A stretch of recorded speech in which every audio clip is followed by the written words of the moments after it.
Previous class में +2 हम कर डिस्कस कर चुके थे experimental method for the determination of order of reaction.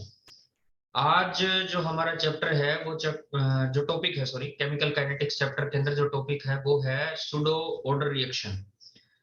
कुछ रिएक्शंस ऐसी होती हैं जिनमें एक स्टैंडर्ड क्वांटिटी जो है वो ऑलवेज एक कांस्टेंट बिहेव करती है, ठीक है।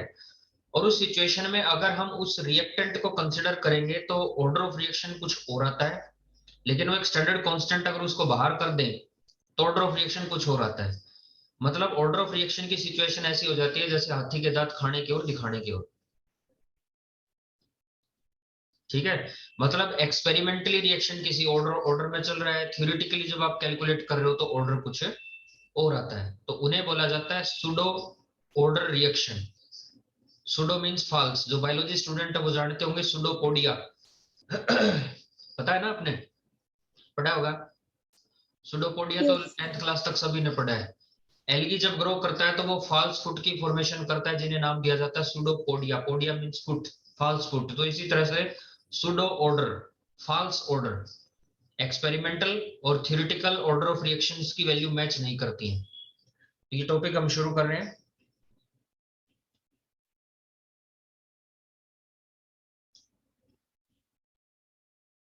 सूडो ऑर्डर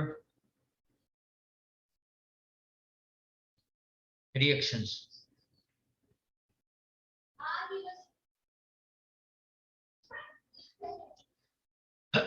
स्क्रीन, आवाज और ऑडियो, ऑडियो वीडियो सब क्लियर है ना सबका? Yes sir. तो क्या है सूडो ऑर्डर, ज्यादा लंबा नहीं खींचेंगे इस टॉपिक को।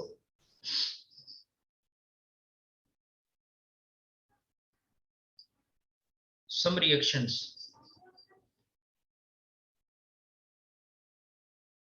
are of different order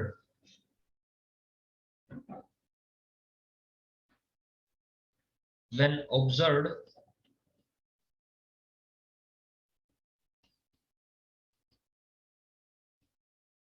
experimentally as well as theoretically।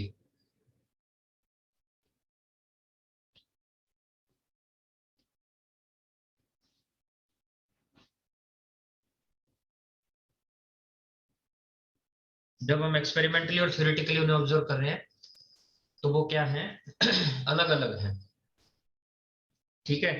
ऐसी सिचुएशन में ऑर्डर जो आता है ये फॉल्स आएगा। तो इसमें जैसे जो रिएक्शन हमारे यहाँ ज्यादा कंसिडर की जाती हैं वो होती हैं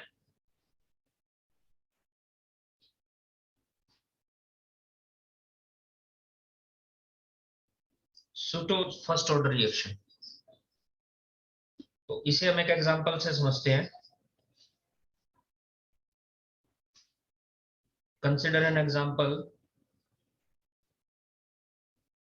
hydration of an ester.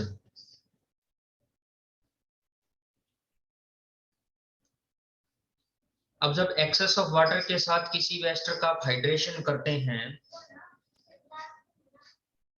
In presence of acidic medium, it will yield carboxylic acid and alcohol.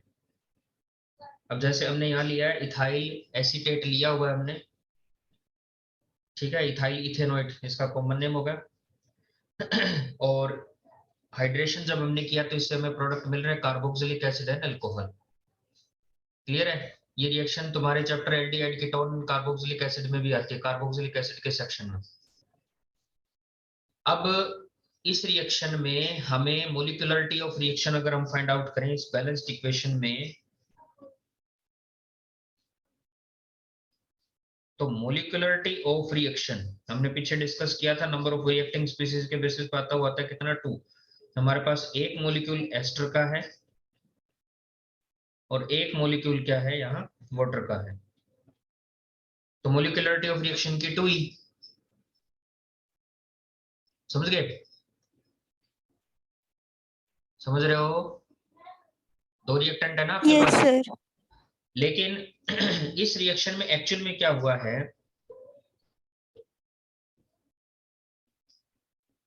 Participating जो रिएक्टेंट है दैट इज एस्टर, मतलब वो इस रिएक्शन का क्या है, लिमिटिंग रिएजेंट है। जबकि जो वाटर है वो एक्सेस में लिया गया बहुत ज्यादा, ये एक्सेस रिएक्टेंट है, क्योंकि हाइड्रेशन करने का मतलब ये है कि हमें टोटली उसमें वाटर को ऐड करना है। तो वाटर इस मीडियम के अंदर लार्ज इनफ है, बहुत ज्यादा एक्सेस क्वांटिटी में। ये रिएक्शन अगर रुकेगी तो किस वजह से रुकेगी, एस्टर की क्वांटिटी की वजह से रुकेगी, क्योंकि एट लास्ट जो पार्टिसिपेटिंग रिएक्टेंट है एस्टर, उसी की क्वांटिटी दोनों प्रोडक्ट्स में ज्यादा है। दिखाई दे रही है? इस मॉलिक्यूल का ब्रेक कहां से होगा, इस मॉलिक्यूल का यूजुअल जो ब्रेक है वो होगा इस पोजीशन से,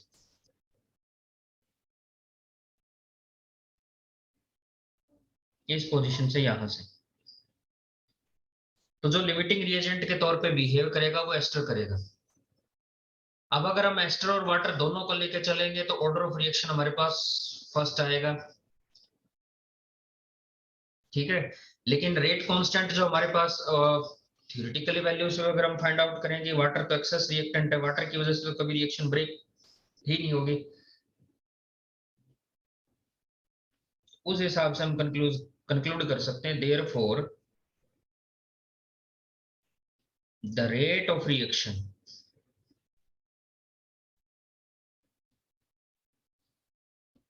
डिपेंड्स ऑन किस पे, कंसंट्रेशन ऑफ एस्टर, वो एस्टर पे ही डिपेंड करेगा। पानी तो आपने पहले से इतना ले लिया, उसमें एक्सेस की उसमें कोई जरूरत ही नहीं है। हाइड्रेशन वर्ड जब बोल दिया ना, तो हाइड्रेशन बोलने का मतलब है कि आप as it is whole water को उसमें ऐड करने वाले हो, तो ये आपके पास लार्ज एक्सेस है। इस सिचुएशन में आपकी जो रिएक्शन डिपेंडेंसी है वो सिर्फ एक कंसंट्रेशन की है। जब एक ही कंसंट्रेशन की है, देन ऑर्डर ऑफ रिएक्शन जो आएगा वो क्या आता है, वन आता है, ओनली वन, एक, यानी कि रिएक्शन फर्स्ट ऑर्डर की है। अब अगर हम इसके लिए रेट इक्वेशन लिखते हैं तो एक्चुअल रेट इक्वेशन जो प्रैक्टिकल कंसंट्रेशंस ली गई हैं उसके बेसिस पे तो ये लिखी जाएगी, concentration of ester and concentration of water. लेकिन क्योंकि वाटर स्टैंडर्ड कांस्टेंट है, और वाटर स्टैंडर्ड कांस्टेंट है, तो हम वाटर की कंसंट्रेशन को क्या ले लेते हैं यहाँ, यानी कि स्टैंडर्ड कांस्टेंट हमारे पास क्या आ जाएगा, कंसंट्रेशन ऑफ वाटर। ठीक है। तो उस सिचुएशन में हमारे पास रेट इक्वेशन क्या आ जाएगी, रेट इक्वेशन के dash, it should be only due to ester only, ठीक है। वाटर जो है वो क्या है, लार्ज एक्सेस है। हमेशा याद रहे, क्योंकि प्लस वन में तुम कर चुके हो, किसी भी रिएक्शन का जो रेट है वो लिमिटिंग रिएजेंट पे ही डिपेंड करेगा। कारण लिमिटिंग रिएजेंट वो स्पीसीज है जिसकी डेफिशिएंट अमाउंट रिएक्शन को रोक देगी, बंद कर देगी। समझ रहे हो? इसका एग्जांपल मैंने कई बार दिया है तुम्हें पहले, मतलब जब हम रेगुलर क्लासेस में रहे हैं, कि मिल्क टू कर्ड चेंज होना है, लेकिन मिल्क में अगर इनोकुलम नहीं डालोगे, खट्टा नहीं डालोगे, तो क्या उसके बिना, इनोकुलम के बिना दूध दूध दही में बदल जाएगा? नो बताओ। Sir, no sir. नहीं बदलेगा ना। तो अकेले दूध को रखने से दही नहीं बनेगी भाई, दूसरा रिएक्टेंट उसको देना ही देना पड़ेगा। और जब तक वो दूसरा रिएक्टेंट उसको नहीं मिलेगा, वो दूध दही में बदलेगा नहीं। तो वहां तुम्हारे पास वो जो खट्टा डाल रहे हो दूध के अंदर, जो इनोकुलम डाल रहे हो, वो तुम्हारे पास लिमिटिंग रिएजेंट हो गया। उस रिएजेंट की एब्सेंस की वजह से पूरी रिएक्शन ही ठप है। तो रेट ऑफ रिएक्शन आएगा किससे, रिएक्टेंट रखे रखो चाहे तुम तुम्हारा। समझ रहे हो पूरी plus two class? Yes sir. तो जो सब्सटेंस डेफिशिएंट है ना, that will decide the rate of reaction. हमने पहले ही कहा है कि concentration of reactant he rate of reaction को डायरेक्टली प्रोपोर्शनल रिलेशन में लेके आता है। अब आपका रिएक्टेंट ही मिसिंग है भाई, बिना रिएक्टेंट की रिएक्शन कैसे हो जाएगी? तो यहाँ एस्टर के साथ सिचुएशन वही हो चुकी है। आपने हाइड्रेशन एस्टर का ही करना है, ठीक है, हाइड्रेशन होगा वाटर की वजह से, लेकिन वो वाटर जाके ऐड भी तो होगा किसी में। तो ऐड किस में होगा, एस्टर में।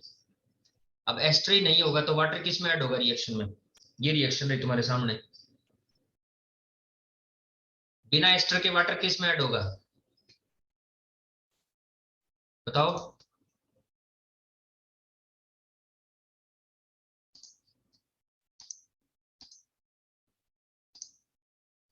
+2 क्लास। Yes sir. बिना एस्टर वाटर कहाँ ऐड होगा? कहीं नहीं होगा सर, कहीं एस्टर नहीं नहीं होगा। होगा। लेकिन अगर एस्टर को आप खुला भी छोड़ दोगे तब भी एटमॉस्फेरिक मॉइस्चर उसको किस में कन्वर्ट कर देगा? प्रोडक्ट में कन्वर्ट कर देगा कि नहीं कर देगा? Yes sir. तो लिमिटिंग रिएजेंट कौन हुआ रिएक्शन का? एस्टर। रेट ऑफ रिएक्शन किस पर डिपेंड करेगा? एस्टर पे।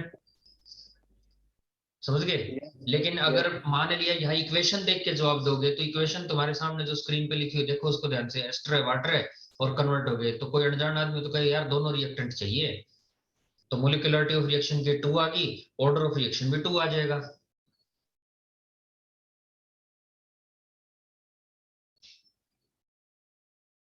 मतलब कैसे समझो बात को। अगर मैं एक अनजान आदमी की तरह बिहेव करके और इस रिएक्शन की मोलिकुलरिटी लिखूं,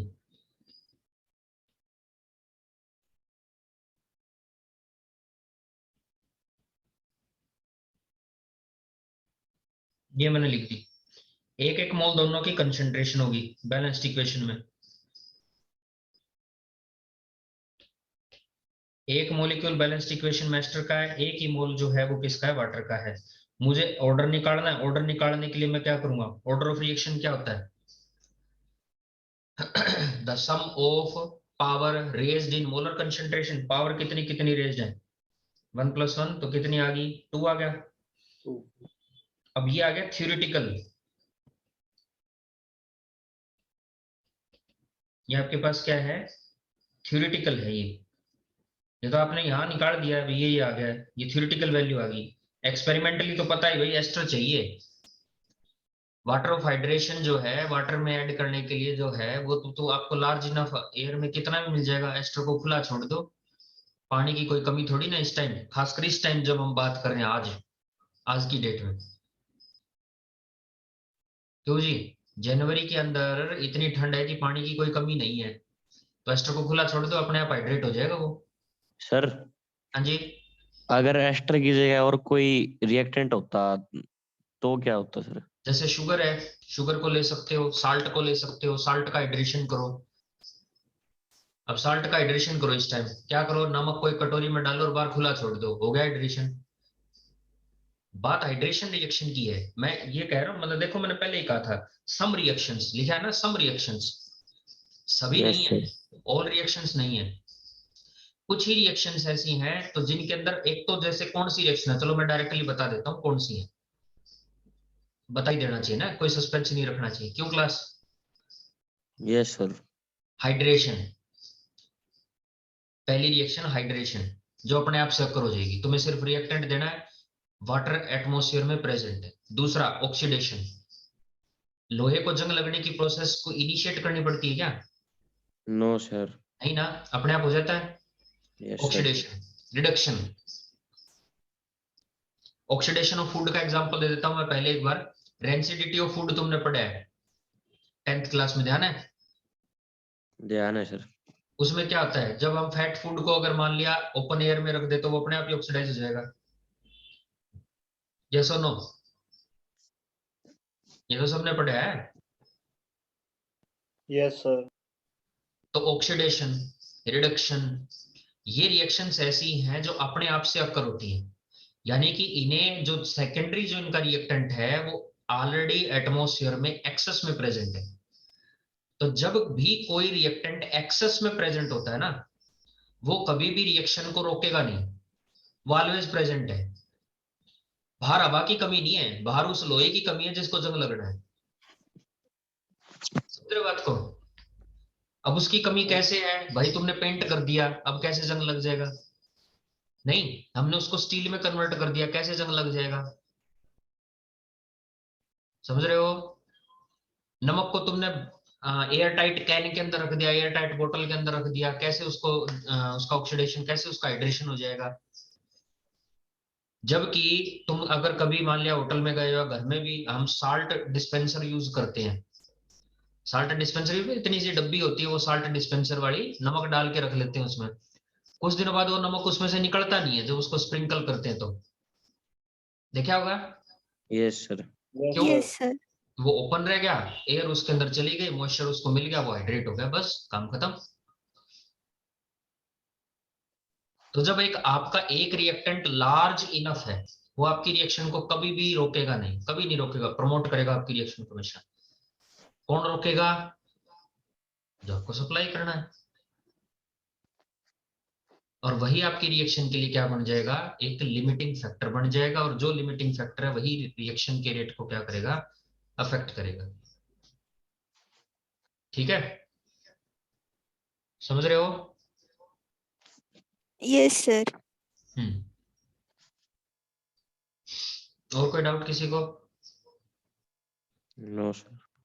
तो ये जो इक्वेशन हमारे पास पहले आई है ये एक्चुअल है, ये यहाँ क्या है, एक्चुअल। और ये सिर्फ एक थ्योरेटिकल घसा है, ठीक है। इक्वेशन लिखने वाले को प्रैक्टिकली नॉलेज ही नहीं है कि आपका जो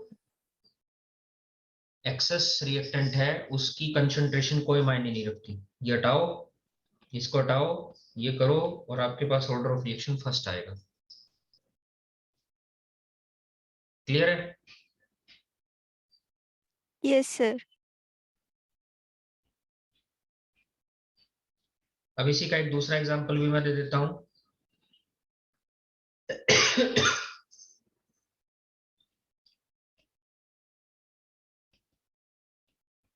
hydration of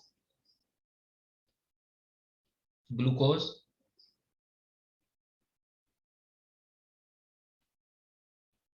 hydration of salt.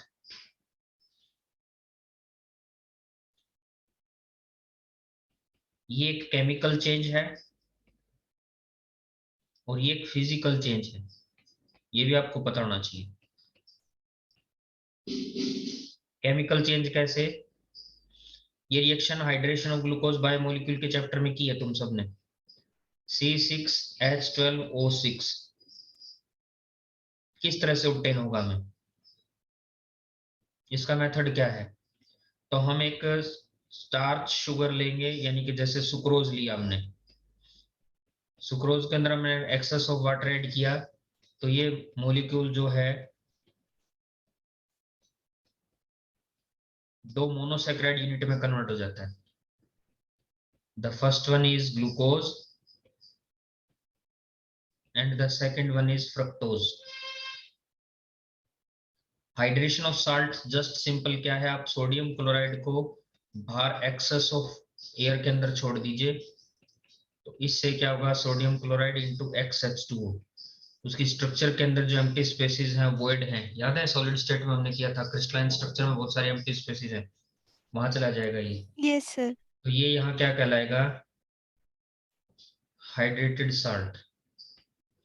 इसी तरह से रस्टिंग ऑफ आयरन, आयरन को बाहर ऑक्सीजन और मॉइस्चर में खुला छोड़ दो, ये आपके पास एक्सेस है एटमॉस्फेयर से, कहीं आपको कुछ करने की जरूरत नहीं। इस रिएक्शन से प्रोड्यूस होता है Fe2O3 इंटू XH2O। तो लिमिटिंग रिएजेंट कौन है, बता सकते हो? आयरन। लिमिटिंग रिएजेंट है आयरन, गुड। तो रेट ऑफ रिएक्शन सिर्फ और सिर्फ किस पे डिपेंड करेगा।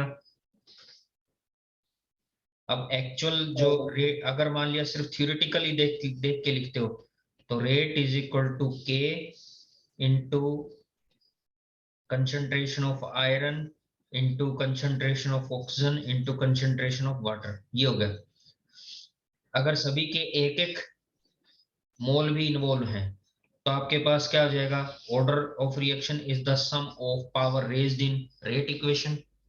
ये सारी रेट इक्वेशन को हमने ऐड कर दिया और ये 3 आ गया। जबकि एक्चुअली रेट क्या है, actual it is due to iron only, then n will be 1 only। तो एक्चुअल ये है,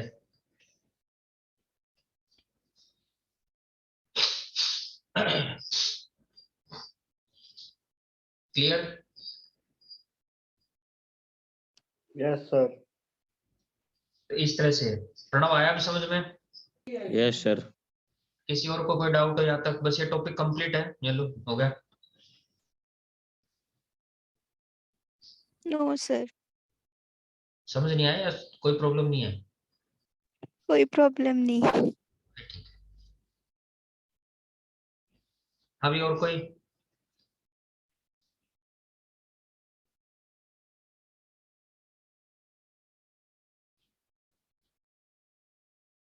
तो नेक्स्ट टॉपिक शुरू करें? सर हाँ जी। इसमें क्वेश्चन कैसे आएंगे? सुडो में हाँ करवा देते हैं, एक एनसीईआरटी का ही है।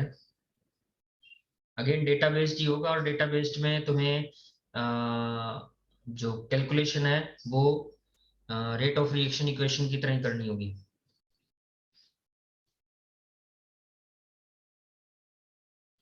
मैं एक एग्जांपल ले लेता हूँ, तुम्हारी एनसीईआरटी का ही है।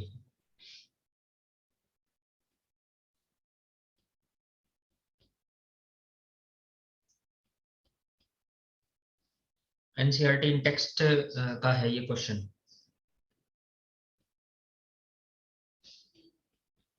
Hydrolysis of methyl acetate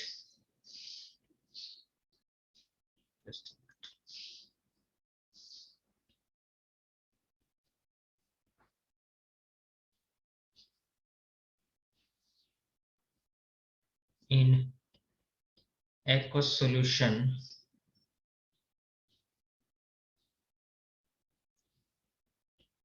has been studied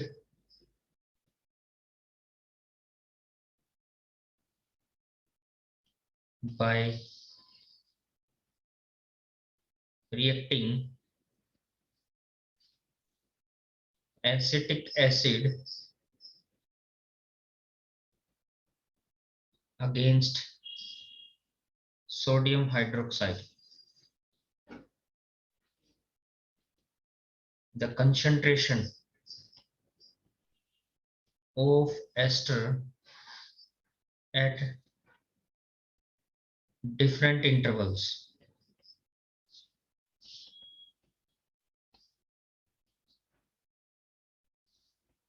is given. Statement बड़ी होती हैं यहाँ। एक तो आपका जो कल हमने किया था एक्सपेरिमेंटल डिटर्मिनेशन, और एक जो हम आज कर रहे हैं ये, इनकी स्टेटमेंट बड़ी होती है। स्टेटमेंट देख के नहीं डरने की जरूरत है। तुम्हें स्टेटमेंट में टाइम गिवन है इन मिनट। 0 का मतलब है रिएक्शन शुरू ही नहीं हुई है। At 30 minute, 60 minute and 90 minute, ये डेटा गिवन है। और कंसंट्रेशन जो एस्टर का दिया गया है that is mole per liter, mole per liter 0.85, 0.81, 0.76, 0.71, ये कंसंट्रेशन आपको गिवन है। तो यहाँ दिखाई दे रहा होगा कि ये डिक्रीजिंग है कंसंट्रेशन, तो रिएक्टेंट है। क्वेश्चन ये है, show that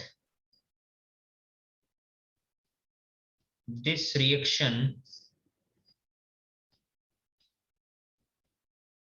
follow first order,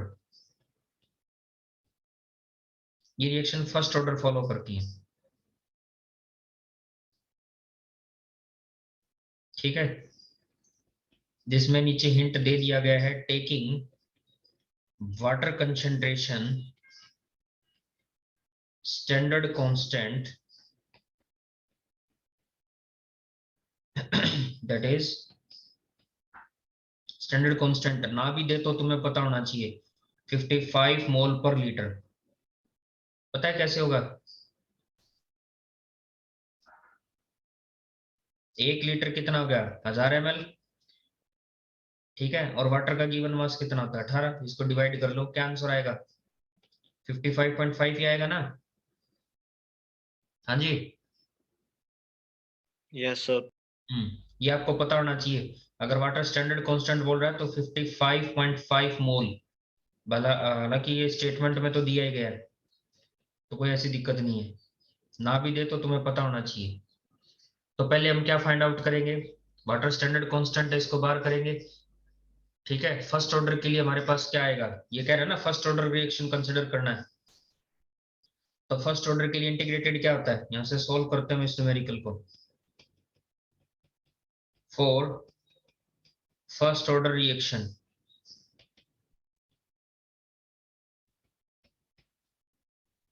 क्या होती है फर्स्ट ऑर्डर के लिए equation, k is equal to 2.303 t by T. log r not by r। Yes, sir. ये टाइम और कंसंट्रेशन उसने दी हुई है, ये तुम्हारे पास क्या है, r नॉट है, और ये सारी वैल्यूज ये जो आगे आ गई ये तुम्हारे पास क्या है, r है ना। सॉरी, यस और नो, कैलकुलेट कर सकते हो। जैसे एट 30 मिनट, 30 मिनट पे मैं रेट कांस्टेंट कैलकुलेट करूं के तो क्या आ जाएगा 2.303, टाइम कितना लिया मैंने 30 मिनट का, ये रहा। ठीक है, कंसंट्रेशन इनिशियल कितनी है, ये रही कितनी 0.85, फाइनल कितनी है, ये रही 0.81। इस इक्वेशन को सोल्व करना है और यहां से वैल्यू फाइंड आउट करनी है। Okay, sir. अब ये वैल्यू सोल्व होगी, सोल्व करने के बाद आंसर आ गया, तुम अलग अलग भी कैलकुलेट कर सकते हो, 60 मिनट का कर सकते हो, फिर 90 का भी कर सकते हो, इस तरह से कैलकुलेशन कर ली। अब ये बोल रहा है since concentration of water is constant, water हर बार चाहे वो 30 मिनट पे है, चाहे वो मतलब इनिशियल हो गया, चाहे वो 30 पे है, चाहे 60 पे है, चाहे 90 पे है, हर बार वो क्या स्टैंडर्ड कांस्टेंट है। वाटर की कंसंट्रेशन में कोई चेंज नहीं है, वाटर की कंसंट्रेशन इनिशियली भी 55 है और फाइनली 90 मिनट के बाद भी 55 ही है। रिएक्शन जब 0 मिनट पे शुरू होती है ना, रिएक्शन जब 0 मिनट पे यहाँ शुरू हुई तब भी वाटर की कंसंट्रेशन 55 है, यहाँ आके अगर मान लिया खत्म हुई तब भी उसकी कंसंट्रेशन क्या है 55 है, समझे। तो वाटर की तो Yes, sir. कंसंट्रेशन कांस्टेंट ही है, वाटर की स्टैंडर्ड कांस्टेंट है कंसंट्रेशन, तो क्या होगा कंसंट्रेशन, वैसे दोबारा लिखने की जरूरत है, हमने वाटर को उस ब्रैकेट में लिख ही दिया, स्क्वायर ब्रैकेट में है वो enclosed. So it is pseudo first order, ये रिएक्शन क्या है सूडो फर्स्ट ऑर्डर की है। Clear, yes sir. इस तरह से ये करना होता है बस। और यहां वो तुम्हें देगा प्रणव, ये देगा, ये देख लो ये ध्यान से कि शो करना रिएक्शन फर्स्ट ऑर्डर की है, तो तुम्हें ये जो कंसंट्रेशन दी है ना मोल पर लीटर, इस पे कंफ्यूज मत हो जाना तुम, ये तो कंसंट्रेशन है और कंसंट्रेशन ऑलवेज मोल पर लीटर की ही होगी। तुम अपना दिमाग फालतू मत दौड़ाना, तुम सीधा फर्स्ट ऑर्डर की इक्वेशन लगाओ, कैलकुलेट करो वैल्यू को। अब ये वैल्यू कैलकुलेट कर लोगे यहाँ से तुम, ओके सर। ठीक है, और डिक्लेयर कर दो कि आपने जो डेटा दिया है उस डेटा के अकॉर्डिंग ये वैल्यूज आती हैं के की, और ये के की वैल्यू ये है, तो ये क्या है सूडो फर्स्ट ऑर्डर है। कैसे, समझो बात को। अब यूनिट बचनी चाहिए, ऑर्डर फर्स्ट ऑर्डर के लिए क्या यूनिट होती है, बोलो। फर्स्ट ऑर्डर की यूनिट क्या होगी, यानी कि जो भी आंसर आएगा पर यूनिट ऑफ टाइम होगा ना, यस और नो। हाँ बोलो, अरे ऑर्डर ऑफ रिएक्शन की यूनिट यार, Yes, sir. Per unit of time. अब देखो ये जो इक्वेशन तुम सोल्व करोगे, इस इक्वेशन में ये भी मोल पर लीटर है, ये भी मोल पर लीटर है, तो ये यूनिट कैंसिल आउट हो जाएंगे यहाँ से। टाइम तुम्हारे पास कितना है 30 मिनट है, तो जो भी आंसर आएगा उसमें क्या बचेगा, पर मिनट बचेगा आंसर, तो फाइनल जो आपके पास आंसर आएगा वो किस में आ जाएगा, पर मिनट में आ जाएगा। कंसंट्रेशन कैलकुलेट कैंसिल आउट हो जाएंगे यहाँ से। स्क्रीन आ रही है क्या तुम्हारी, No, Yes, sir. sir. रुकी हुई है। Yes, ये sir. सर पॉज हो ऐसे से रुकी हुई है रखी है सर। है ना, शुरू Yes, से sir. ही।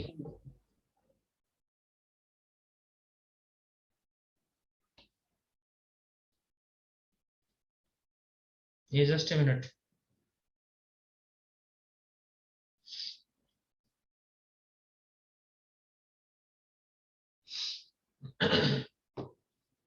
एक मिनट रुको।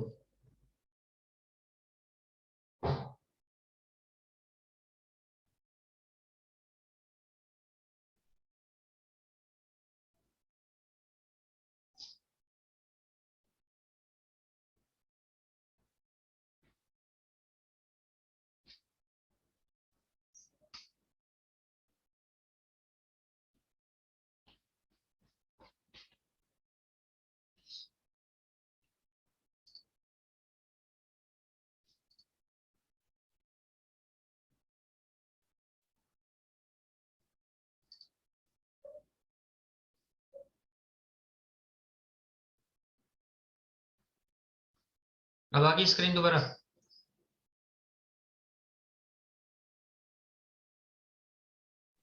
हाँ Yes, जी, sir. Yes sir. ये अटका हुआ था इतना काम तुम्हारा, शायद पता नहीं किसी को दिखा कि नहीं दिखा, मैं चलता जा रहा था। पैरेलल एक डिवाइस इसीलिए रखता हूँ।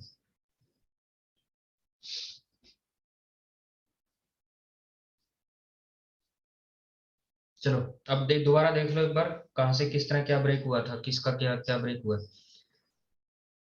मैं एक बार फिर रिपीट कर देता हूँ। ये यहाँ तुम्हारे पास ये सभी कंसंट्रेशन मोल पर लीटर है, तो मोल पर लीटर तो ये कैंसिल आउट हो जाएगा। फाइनली जो टाइम की यूनिट है ये तुम्हारे पास आ जाएगी रेट कांस्टेंट ऑर्डर में, क्या, पर मिनट। तो फाइनल जो ऑर्डर ऑफ रिएक्शन आएगा वो तुम्हारा आंसर किस में आएगा, पर मिनट में आएगा। तो इस यूनिट से ही प्रूव हो जाएगा कि ये क्या है, फर्स्ट ऑर्डर है। ठीक है, और ये रेट कांस्टेंट जो हम फाइंड आउट कर रहे हैं, ये किसके रिस्पेक्ट में फाइंड आउट कर रहे हैं, के इज फॉर एस्टर। अगर हम के फॉर वाटर कैलकुलेट करें, के फॉर वाटर एट 30 मिनट, तो 2.303 30 मिनट। और ये कह रहा है कि वाटर की जो कंसंट्रेशन है वो थ्रू आउट कांस्टेंट है, कितनी, 55 इनिशियली, और 30 पे भी 55 होगी, तो ये कैंसिल आउट हो जाएगा, जीरो बचेगा। ये पूरी इक्वेशन जीरो से मल्टीप्लाई, log जीरो से मल्टीप्लाई होके क्या हो जाएगी, जीरो आ जाएगी। तो रेट कांस्टेंट तो जीरो ही हो गया, यस और no. Yes, sir. Yes, sir. ठीक है, तो वाटर का कोई रोल नहीं है। वो पूरी इक्वेशन में अगर हम तुम यहां अगर रख दो, इस इक्वेशन में अगर मैं सब्स्टिट्यूट कर दूं, कैसे, के एस्टर के साथ मैं ऐड कर दूं के फॉर वाटर, तो इक्वेशन देखना एक बार, 2.303 30 मिनट, ठीक है, logarithm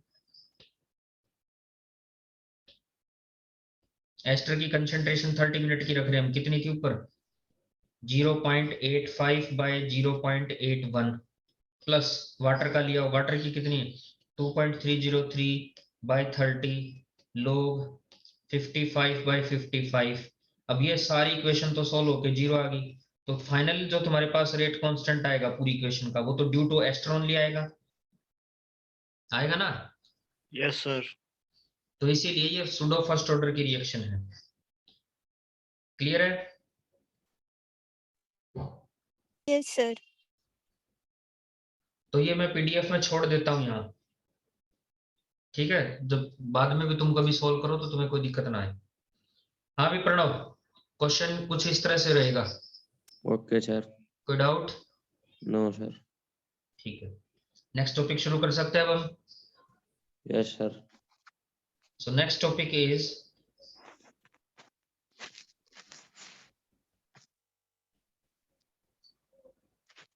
collision theory। Pranav mike बंद कर बेटा।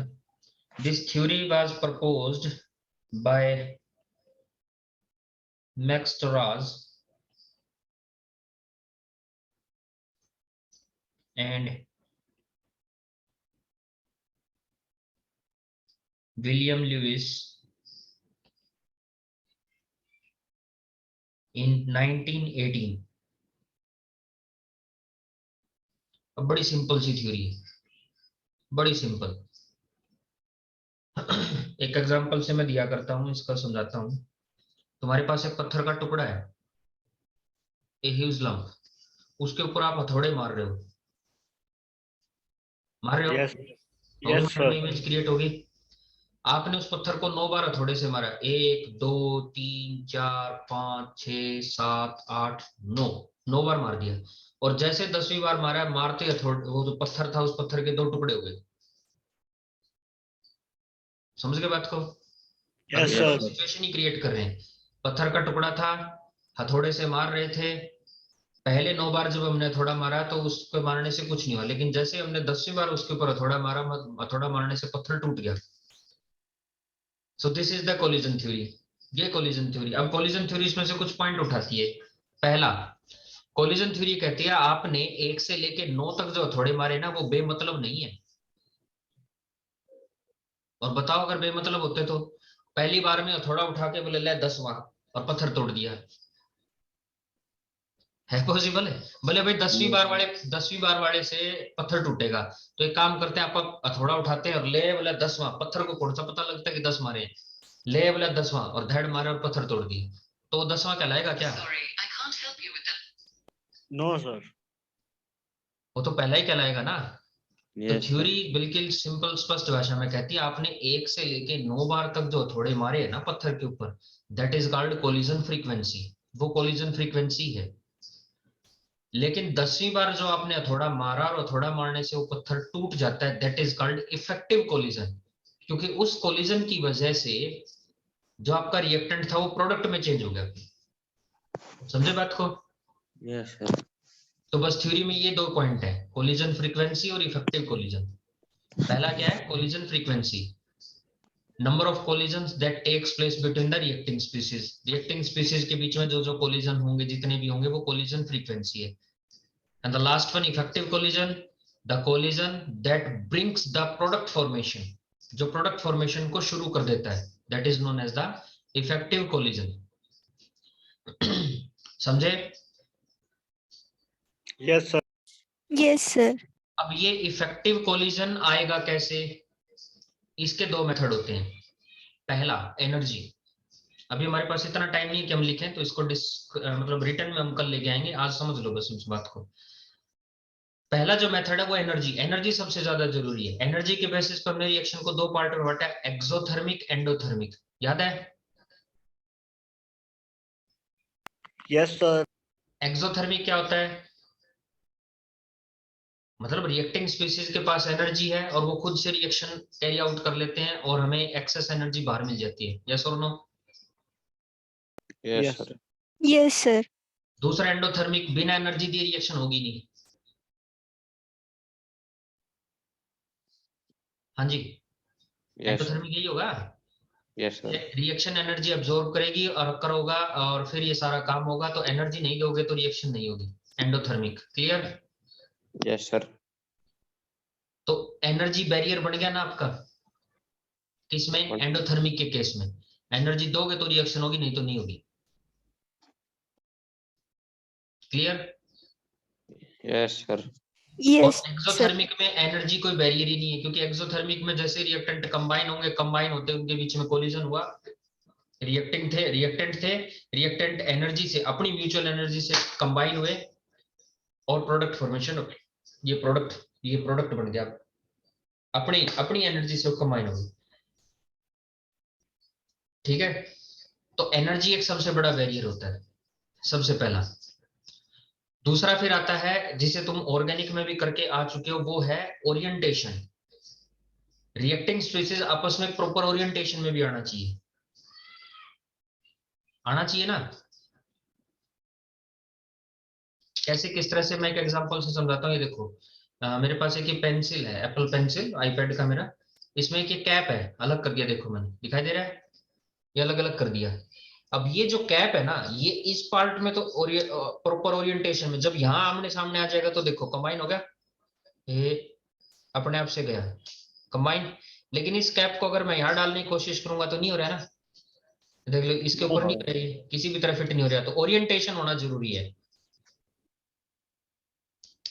अब ये इसमें प्रॉपरली फिट हो गया तो ओरिएंटेशन ठीक है। रिएक्टिंग स्पीसीज दोनों जो है ना, ये दो रिएक्टिंग स्पीसीज हो गए तो इनका प्रॉपर ओरिएंटेशन है।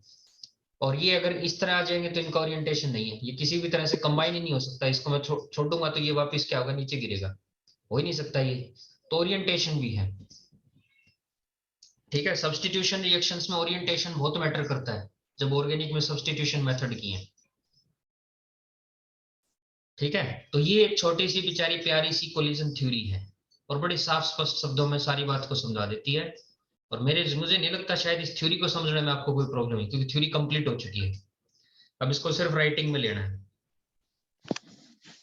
वो कर है कोई लेंगे। मुश्किल? No sir. समझ चुके हो मेरे ख्याल से, क्लियर है? Yes. Yes sir. हाँ, Yes, sir. तो ये था हमारा आज का काम, ठीक सर है। ये लास्ट टॉपिक है सर इस चैप्टर का। हाँ, इफेक्टिव कोलिजन और कोलिजन थ्योरी लास्ट है। इसी के अंदर एनर्जी बैरियर को थोड़ा सा और आगे एक्सप्लेन किया गया है, आर्हेनियस इक्वेशन की फॉर्म में, एक्टिवेशन एनर्जी की फॉर्म में। थोड़ा सा एनर्जी जो बैरियर है ना, इसको और एक्सप्लेन करेंगे, एक्टिवेशन एनर्जी समझेंगे इसको। कल अच्छे अच्छे एग्जांपल आएंगे एक्टिवेशन एनर्जी में, ठीक है। तो करें आज की class of? Yes sir. Yes, sir.